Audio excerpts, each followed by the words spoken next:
આજે આપણે બનાવીશું રેસ્ટોરન્ટના જેવા જ ટેસ્ટી અને ખાવાની બહુ મજા આવે એવા પનીર ટીકા, અને એ પણ સ્મોકી ફ્લેવરના. અને એની સાથે ખાવામાં આવતી આપણે લીલી ચટણી પણ બનાવીશું. આ પનીર ટીકા એવા સુપર, બહારથી એકદમ ક્રિસ્પી અને અંદરથી બિલકુલ સોફ્ટ એવા બનીને તૈયાર થાય છે. તો આ પનીર ટીકા આપણે લીલી ચટણી સાથે યા પછી ટોમેટો કેચઅપ સાથે પણ બી ખાઈ શકીએ. અને આ પનીર ટીકા બનાવવાના એકદમ જ ઇઝી છે. તે થોડીક વારમાં જ બનીને તૈયાર થઈ જતા હોય છે. પનીર ટીકા ખાવામાં બધાને બહુ જ મજા આવી જતી હોય છે. તો આ પનીર ટીકા ખાવાને માટે આપણે આ 4 જ વસ્તુની જરૂર પડે છે. તો આ 2 લાલ પીળા કેપ્સિકમ છે, અને આ 2 મીડિયમ સાઇઝની ડુંગળી, અને 200 ગ્રામ મેં અહીંયા પનીર લીધું છે. આ 2 વ્યક્તિ માટેનું જ માપ છે. અહીંયા કેપ્સિકમ બી અડધું જ જોઈશે, આ બધું નહીં જોવે. તો આ કેપ્સિકમને આપણે આ રીતે મોટા મોટા પીસમાં કટ કરવાનું, જેથી સ્ટીકની અંદર આવી જાય. આ આપણે સ્ટીકની અંદર લગાવવાનું છે, તો નાનું એવું કટ નથી કરવાનું, આપણે મોટા પીસમાં કટ કરવાનું છે. ડુંગળીમાં બી આપણે આ રીતે બધી લેયર પેટલને અલગ અલગ કરી દેવાની. આ રીતે ડુંગળી બી આ રીતે કાપી લેવાની. તો એ આ ડુંગળી પણ અહીંયા સ્ટીકની અંદર જ લાગશે. અને પનીરના બી આ રીતે મોટા મોટા પીસમાં જ કટ કરવાનું છે. અને ગ્રીન કેપ્સિકમ છે એ બી આપણે આ રીતે કટ કરી લીધું છે મોટું. તો હવે મેરિનેશનની તૈયારી કરીએ. તો એના માટે મેં 2 થી 3 ચમચી ઘટ્ટું એવું દહીં લીધું છે. આ 2 વ્યક્તિ માટેનું જ માપ છે, એટલે એ પ્રમાણે બનાવ્યું છે મેં. તો અહીંયા દહીં લીધી છે 3 ચમચી. તો એની અંદર 5 ચમચી મીઠું લીધું છે. અહીંયા ચાટ મસાલાનો ટેસ્ટ બી બહુ જ મસ્ત આવે છે એની અંદર. અહીંયા થોડોસો આમચૂર પાવડર લીધો છે, એ અડધી ચમચી જેટલો. પછી ઓરિગાનો લીધો છે મેં અડધી ચમચી જેટલો. હું આ રીતે લઉં છું, અને મને અંદાજ આવી ગયો છે. તમને ના આવે તો તમે સ્પૂનના માપથી, ચમચીના માપથી પણ લઈ શકો. અહીંયા અડધી ચમચી જેટલી હળદર લીધી છે. જીરું લીધું છે અડધી ચમચી અજમો લીધો. અને અહીંયા કાળા મરીનો પાવડર બી આપણે ક્રશ કરીને આ રીતે લઈ લેવાનો. અને અહીંયા બીજો મસાલો મેં થોડો તૂટીને લઈશ. તો અહીંયા મેં વરિયાળી લીધી, અજમો લીધો, અને અહીંયા કસૂરી મેથી બી સારી લાગતી હોય છે પનીર ટીકાની અંદર. તો આ બધાને આપણે ઝીણું તૂટી લઈશું. અને આ બી આપણે મેરિનેશનમાં એડ કરીશું. તો આનો વરિયાળીનો, કસૂરી મેથીનો બી ટેસ્ટ સારો લાગતો હોય છે મેરિનેશનમાં. હવે આપણે અહીંયા આ બધા મસાલા આની અંદર મિક્સ કરી લઈશું. અને મરચું આપણે અલગ રીતે લઈએ. તો આ મસાલાને સારી રીતે ફેટી લેવાના આપણે દહીંની અંદર, સરસ મિક્સ થઈ જાય. હવે આમાં આપણે બેસનને કાચું નહીં એડ કરીએ. બેસન માટે મેં એ જ પેનમાં તેલ લીધું છે 2 ચમચી, અને 1 ચમચી જેટલું અહીંયા બેસન લઈ અને બેસનને સારું એવું શેકી લેવાનું. તો બેસન સરસ આપણે શેકીને લઈશું. તો શું એનું કચ્ચાપન જે કાચું રહે, એનો કાચાનો ટેસ્ટ જતો રહે. તો અહીંયા બેસનને મેં શેકી લીધું છે. તો અહીંયા 1 ચમચી જેવું કાશ્મીરી લાલ મરચું લીધું છે. એનાથી કલર બી સારો આવશે અને તીખાશ ઓછી આવશે. તો અહીંયા આપણું મેરિનેશન બસ તૈયાર થઈ ગયું. આને આપણે જે બનાવ્યું તો મસાલો, એની અંદર આપણે એડ કરીશું. તો અહીંયા આપણું મેરિનેશન તૈયાર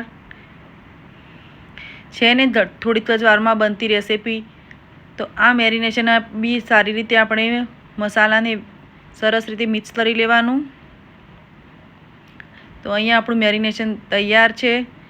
તો બધા વેજીટેબલને, પનીરને આપણે આ રીતે કોટિંગ કરી લેવાનું, જેના અંદર બધો મસાલો લાગી જાય.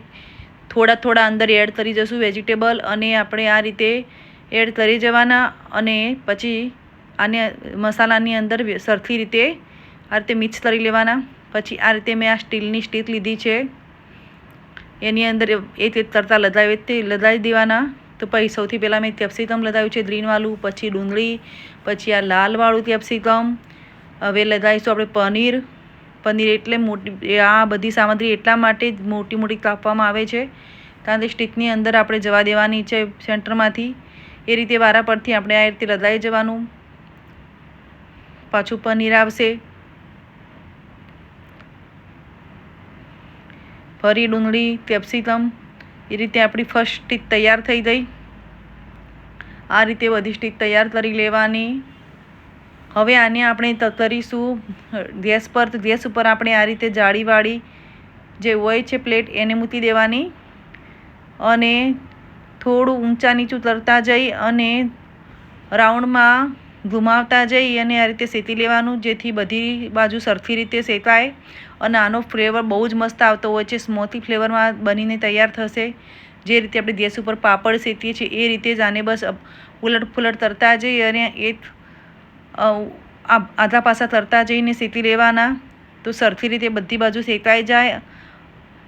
આને આપણે તવા ઉપર બી કરી શકીએ, પણ મારા સનને તો આ રીતે જ આનો ટેસ્ટ સારો લાગતો હોય છે એટલે મેં આ રીતે બનાવ્યા.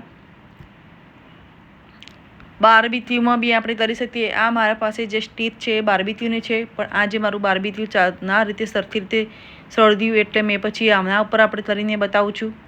તો બહુ જ મસ્ત લાગતા હોય છે આ પનીર ટીકા, અને મારા સનને તો બહુ જ ભાવતા હોય છે. તો એ મહિનામાં એકવાર તો મારી પાસે બનાવવું જ આવે. તો અહીંયા એની સાથે ખાવાની ગ્રીન ચટણી આપણે તૈયાર કરીશું. તો એના માટે મેં લીલા ધાણા લઈ લીધા. આ ચટણી બી ઇન્સ્ટન્ટ જ બનાવી લેવાની અને બનાવીને આપણે 4 દિવસ રાખી બી શકીએ છીએ. તો અહીંયા મેં લીલા ધાણા લીધા છે. એટલું જ લીલું મરચું લીધું, કારણ કે બચ્ચાઓને ખાવાનું છે એટલે બહુ તીખું ના થાય. ફુદીનાના 7 થી 8 પત્તા લીધા અને આમાં સિંગદાણા લીધા. આની અંદર આપણે 1 ચમચી જેટલું દહીં લઈશું. આની દહીં સાથે લેવાથી એનો ટેસ્ટ બહુ સારો આવે છે. અહીંયા થોડાક મરી પાવડર લીધા છે, અડધી ચમચી જેટલા.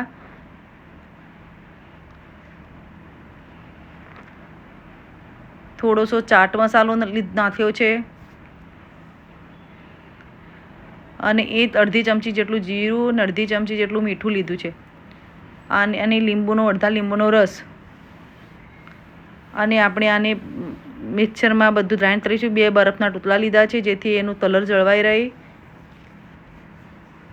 અને અહીંયા આપણે થોડું પાણી એડ કરીશું, જેથી ચટણી સરસ એવી બનીને તૈયાર થાય, સારી રીતે ગ્રાઇન્ડ થાય. તો અહીંયા ચટણી બનીને આપણી તૈયાર છે. આ ચટણી ખાવામાં બહુ જ મસ્ત લાગતી હોય છે અને ચટણી બનાવવામાં બી બહુ વાર નથી થતી, ફટાફટ જ બનીને તૈયાર થાય છે. અને આ ચટણી સાથે ખાવાની બહુ જ મજા આવે છે પનીર ટીકા બાળકોને. અને સુપર ટેસ્ટી એવા પનીર ટીકા અહીંયા બનીને તૈયાર છે. આ 2 બાળકોનું માપ છે. આ પ્રમાણે પનીર ટીકા તમે બી ઘરે ઝટપટ બનાવી શકો છો. અને સ્મોકી ફ્લેવર ના ગમતો હોય તો આ તવા ઉપર બી આપણે ઉલટ પુલટ કરીને આને શેકી લેવાય. તો છે ને સરસ મજાના પનીર ટીકા, એકદમ ટેસ્ટી. અને આ પનીર ટીકા બહારથી ક્રિસ્પી અને અંદરથી એકદમ સોફ્ટ એવા બનીને તૈયાર થયા છે. તો બહુ જ પનીર ટીકા ખાવાની બહુ જ મજા આવે છે ઘરે. એકદમ ટેસ્ટી એવા હોટેલ જેવા જ પનીર ટીકા બનીને તૈયાર થયા છે. આ પનીર ટીકા તમે ગ્રીન ચટણી, લીલી ચટણી ના ભાવતી હોય તો કેચઅપ સાથે બી બહુ જ મસ્ત લાગે છે. તો સુપર ટેસ્ટી એવા પનીર ટીકા બનીને તૈયાર છે.